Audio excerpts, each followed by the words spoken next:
हमारे साथ आरजेडी के प्रदेश अध्यक्ष जगदानंद सिंह हैं। 23 जून को विपक्षी एकता की बैठक होने वाली है बिहार में। मुख्यमंत्री नीतीश कुमार नेतृत्व करेंगे इस बैठक का, लेकिन आरजेडी की भूमिका क्या होगी, हमारे साथ बात करने के लिए हैं।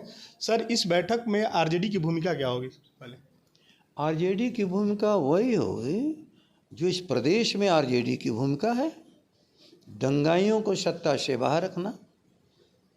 उनको सत्ता से बाहर रखने के लिए आरजेडी हमेशा सेक्रीफाइस किया है, अभी भी कर रहा है। लालू प्रसाद यादव लंबे अंतराल के बाद राजनीति में सक्रिय हुए हैं। क्या इस बैठक में लालू प्रसाद यादव जाएंगे और वो भाषण भी देंगे? अब जाना और नहीं जाना ये इस पर मैं कुछ नहीं कर सकता हूँ, लेकिन लंबे समय के बाद सक्रिय हुए ये गलत। उनको निष्क्रिय करने के अनेकों प्रयास हुए, लेकिन हमेशा वो सक्रिय रहे और भारत की राजनीति के केंद्र बिंदु बने रहे। हर सरकारों के परिवर्तन समाजवादियों ने किया है और समाजवादी आंदोलन के आज सिपह सलाहकार लालू प्रसाद जी हैं। सर, सवाल है कि जब विपक्षी एकता की बैठक हो रही है, बीजेपी की तरफ से नरेंद्र मोदी हैं, लेकिन विपक्षी एकता का कोई चेहरा नहीं है। बीजेपी की तरफ से पूछा जा रहा है कि आखिर चेहरा कौन होगा? ये तो बेचारे घबरा करके बोल रहे हैं। अब तक तो कह रहे थे कि कोई निमंत्रण ही स्वीकार नहीं कर रहा है। अब सब निमंत्रण स्वीकार करके यहाँ पर इकट्ठे हो रहे हैं, तब यह चेहरे की बात उठा रहे हैं। मोरारजी भाई चेहरा थे क्या आंदोलन के? नहीं, जयप्रकाश जी थे। दोनों का ख्याल कर लो। और जब जब आंदोलन हुए बिहार की धरती से, गांधी जी से लेकर के जयप्रकाश नारायण तक, और ये फिर एक बार होने जा रहा है, कैसे दंगाइयों को, उन्मादियों को, देश को खंडित करने वालों से, देश को गुलाम बनाए रहने के षड्यंत्र में जो शामिल थे, उनसे कैसे देश को बचाया जाए, ये इसके लिए एकता है। इसलिए उनके सवाल गलत हैं। अब वो शर्मिंदा है कि बिहार में मीटिंग कैसे होगी, लिट्टी चोखा खा के चले जाएंगे, तो किसी मेहमान को खिलाया नहीं जाता है क्या? और घर में क्या खिलाया जाता है, यह तो घर की जो क्षमता होती है और जो प्रतीक होता है। हमारा खाद्य पदार्थ है सत्तू, लिट्टी चोखा, भूलो मत।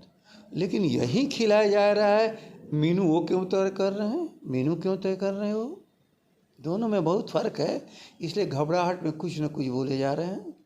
लेकिन सर, बैठक से पहले दिल्ली के मुख्यमंत्री अरविंद केजरीवाल ने एक पत्र मुख्यमंत्री को लिखा है। उन्होंने कहा है कि जो बैठक हो रही है उससे पहले जो दिल्ली में अध्यादेश लाया गया केंद्र सरकार द्वारा, उस पर चर्चा होनी चाहिए सबसे पहले। वह एक स्वाभाविक और सामयिक है। इस देश में संविधान रहेगा कि नहीं रहेगा, इस देश में संविधान के अनुसार सरकारें चलेंगी या बदली जाएंगी, जनता की इच्छा से, या न्यायालय एक आदेश करता है संविधान के मुताबिक, उसको अध्यादेश ऑर्डिनेंस के द्वारा क्यों समाप्त किया जाता है? यदि आवश्यक है तो संसद बुला लो। ये कोई साधारण प्रश्न नहीं है। निर्वाचित सरकार होगी या केंद्र सरकार में बैठे हुए लोग गवर्नर की सरकार होगी, यही तो सवाल है। निर्वाचित सरकार कौन है? यही तो सुप्रीम कोर्ट कहा था।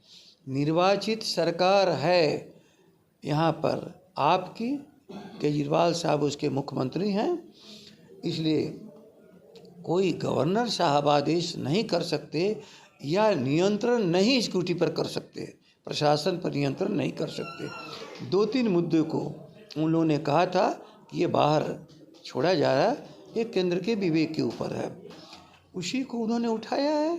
संविधान पर हमला है, संविधान पर एक से एक हमले होते जा रहे हैं। मणिपुर जल रहा है, दिल्ली में तुम संविधान के अनुसार सरकार नहीं चलने दे रहे हो, आखिर कर क्या रहे हो? सर्वोच्च संस्था है संविधान, इसलिए कि भारत की जनता के द्वारा, अपने द्वारा बनाया गया है, अपने लिए बनाया गया है। भारत में लोकतंत्र की स्थापना के लिए बनाया है। यही अंबेडकर साहब के तरह जो ड्राफ्ट हमारी कमेटी थी वही बना, और भारत की वो प्रतिनिधि जो संविधान सभा में थे सभी ने मंजूर किया था। सर, जो ये विपक्षी एकता बनी है, 18 दलों की एकता बनी है, 2024 में यह एकता मजबूत होगी, रहेगी या फिर विखंडित हो जाएगी? देखो, संभावना के आधार पर कुछ भी नहीं कहा जा सकता, लेकिन निश्चित रूप से इस समय देश के सामने खतरा है। उसे पूरा विपक्ष इस देश को बचाने का प्रयास कर रहा है। धन्यवाद। ये थे आरजेडी के प्रदेश अध्यक्ष जगदानंद सिंह। ने साफ तौर पर सभी सवालों का जवाब दिया। उन्होंने कहा कि देश के सामने, संविधान के सामने, संविधान को बचाना है, इसलिए सभी दल जो 18 जो विपक्षी दल हैं वो बैठक में शामिल हो रहे हैं। यह बैठक महत्वपूर्ण है देश के लिए भी और संविधान के लिए भी। सारा समय के लिए अरविंद राठौर।